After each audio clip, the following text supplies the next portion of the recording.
Mahabharata 3. Pancharitre Shastra Guru Parampara, Bala Shruti. Sinabi ni Bhishma, O Hari, na wala ang lumikha ng sansinukob habang nangangaral kay Narada Ji. Matapos matanggap ang mga pagpapala ng Panginoon, pumunta si Narada Ji sa Pitrika Ashram upang kunin ang darshan ng Naranarayan. Narinig niya ang diwa ng Shaturveda mula sa bibig ni Shriman Narayan. Pagkatapos ay sinabi ni Yudhishthira, O Lolo, ang kaluwalhatian ng Panginoong ito ay lubhang kamangha-mangha. Ngunit ano ang sikreto ng pakikinig ni Narada Ji sa kwentong ito sa kapulungan ng Brahmaji? Hindi ba niya alam ang anyo ng Brahmaji?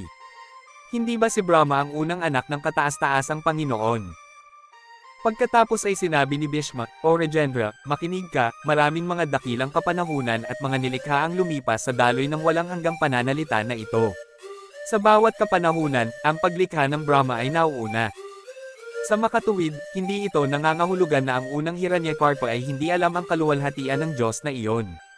Ngunit isinalaysay ni Narada ang Veda na ito sa ibang mga Siddha, ang iba pang mga deboto ng Brahma ay nagmula sa kanya na ganap na kaalaman. Naunawaan na ang isang Brahman na nagngangalang Asita ay nakakuha ng kaalamang ito mula sa mga Diyos, sa pamamagitan ng pagdinig sa Veda na ito ang isang tao ay naging isang deboto ng kataas-taasang deboto. Siya na nagsasalaysay ng kwentong ito, siya na nakarinig nito, ay naging nag-iisa, sumama sa nag-iisang deboto, naabot ang puting isla, nagniningning na parang buwan, at pumasok sa Panginoon ng 1,000 nilikha. Walang duda tungkol dito. Kung marinig ito ng isang taong nagdurusa, siya ay napalaya mula sa mga pagdurusa. Kung marinig ito ng isang may sakit, siya ay nagiging malusog. Tinutupad ng asetiko ang kanyang hangarin. Sa paggawa nito ang deboto ay nakakamit ng katanyagan. O Rajendra, ikaw rin ay dapat laging samamba sa kataas-taasang nilalang na iyong ina, ama at guro. O Yudhishthira, pagpalain ka nawa ng Panginoon ng dakilang karunungan at ng walang hanggang kataas-taasang Panginoong Brahma. Sinabi ni Vaishampayana, O Janmehaya, nang marinig ang kwentong ito, si Dharmaraja ay naging isang deboto ni Narayana. Sinundan din siya ng kanyang mga kapatid. Pinuri nila ang kanilang preceptor at ang dakilang sage na si Krishnapayana at pumunta sa Shursigar sa kalangitan at sinamba si Narayana. Sinabi ni Soti, O mga anak ni Shaanaka, sinabi ko sa inyo ang sinabi sa akin ni Vaishampayana. Lahat kayo ay nagsagawa ng penitensya, kayong lahat ay nag-ayuno. Lahat kayo ay natututo sa Vedas, mga residente ng Naimisharanya, mga may-ari ng 2 lampara. Na dumating upang bisitahin ang dakilang tirahan ng Shaanaka, sinasamba ninyo ang walang hanggang kataas-taasang Panginoon sa pamamagitan ng nakaraang sakripisyo.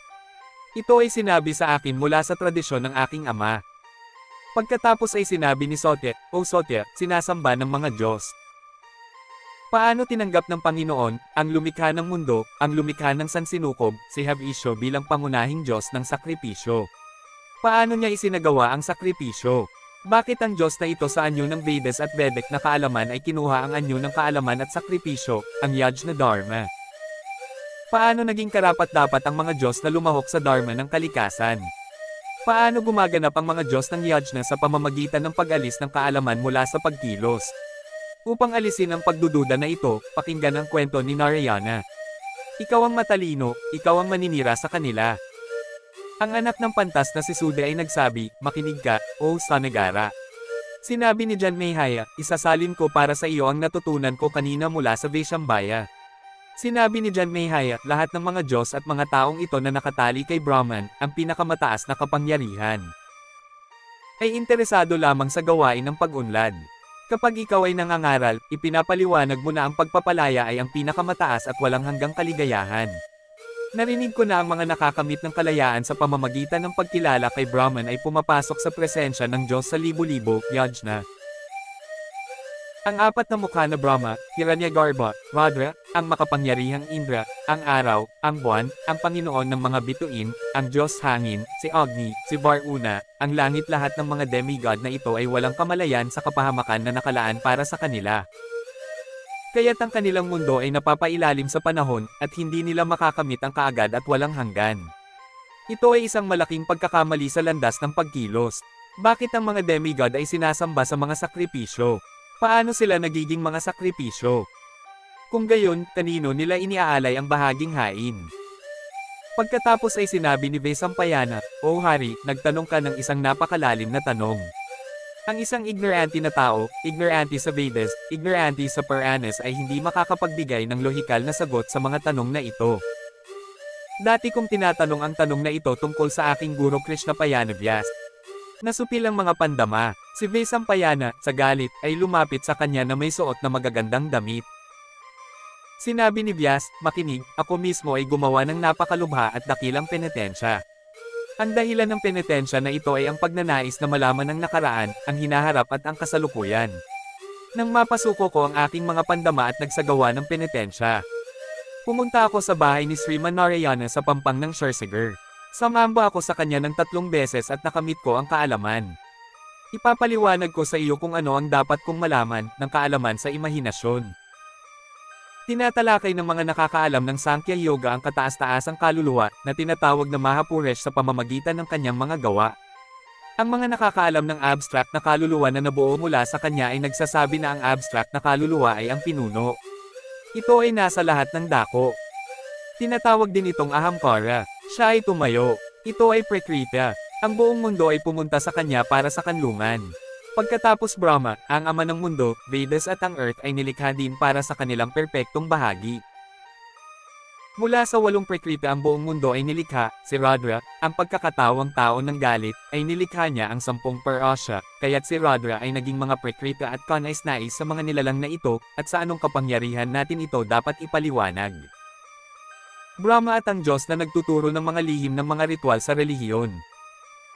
Pagkatapos ay sinabi ni Brahma, O mga Diyos, ipinaalala ninyo sa akin ng tama. Nais ko ang iyong mga pagpapala. May iniisip din ako sa isip ko na hindi mo gusto. Paano natin bibisitahin ang Trideves? Paano tayo hindi nawawala ng lakas para sa iyo at sa akin? Pinag-isipan ko ito. Mula rito ay maaabot nating lahat ang hindi nakikitang Mahapuresh na siyang saksi ng mundo. Sasabihin niya sa atin kung ano ang pinakamabuti para sa atin. Sa pagsasabi nito ni Brahma, ang mga pantas at Diyos ay sumama sa kanya sa hilagang baybayin ng banal na karagatan sa paghahanap ng kapakanan ng mundo. Ginawa nila ang penitensya na inilarawan sa Vedas ayon sa mga tagubilin ni Brahma. Hindi ito penitensya. Ito ay nakakatakot. Ito ay tinatawag na Great Good Luck. Itinaas nila ang kanilang mga mata at kamay. Naging concentrate ang isip ko. Lahat sila ay naging mga puno na nakatayo sa isang paa at nagpepenitensya ng may iisang isip sa loob ng libu-libong banal na taon. Pinalamutian nila ang Vedas. Tanong nitong matamis na boses. Sinabi ng Panginoon, O mga Diyos ng Brahma. O mga pantas, O Rishis, lahat kayo ay malugod na tinatanggap at nagsasabi ng magagandang bagay tungkol sa inyo. Sa iyo ko nalaman kung gaano karaming mga dakilang gawa ang dapat kong gawin para sa kapakanan ng mundo. Dapat kong paglingkuran ang inyong mga kaluluwa ayon sa aking pagnanais. O mga Diyos, na nagnanais na sambahin ako, nagsagawa kayo ng matinding penitensya. O dakila, tamasahin ang mga bunga nitong penitensya. O guro ng daigdig, ama ng sansinukob, pinakamagaling sa mga natutuhan, sambahin mo ako ng may pag-iisang pag-iisip. Laging magtabi ng isang bahagi ng mga sakripisyo para sa akin, at pagkatapos, O mga Diyos, tuturuan kita ng kabutihan ayon sa iyong lakas. Sinabi ni Vesampayana, ito ang salita ng Panginoon, ang Panginoon ng mga Diyos. Narinig ito ng lahat ng mga Diyos at pantas ay nagsagawa ng Vaishnavkar ayon sa mga tuntuning binanggit sa Vedas.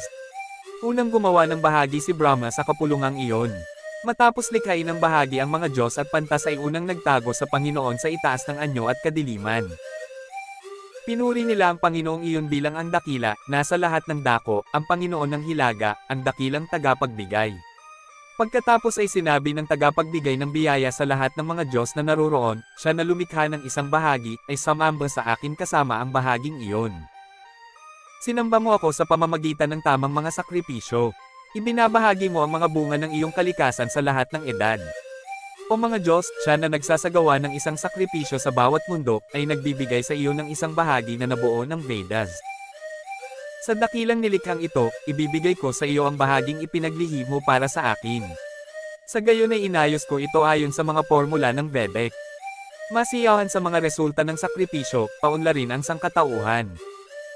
Isipin ang buong kahulugan ng lahat ng bagay ayon sa iyong lakas, at anuman ang iyong gawin, ito ay may natural na resulta, ang lakas ay nakuha, ang lupa ay naitatag.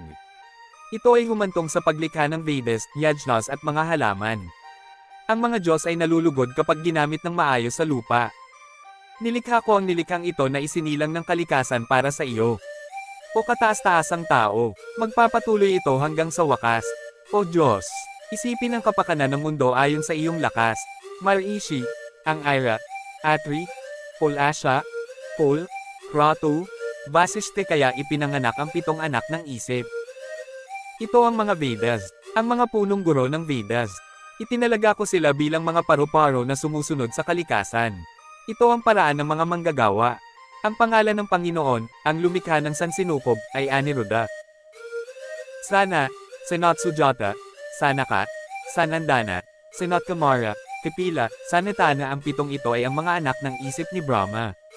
Kusang dumating sa kanila ang kaalaman, pinagtibay nila ang landas ng pagtitipid. Matalino sila sa yoga.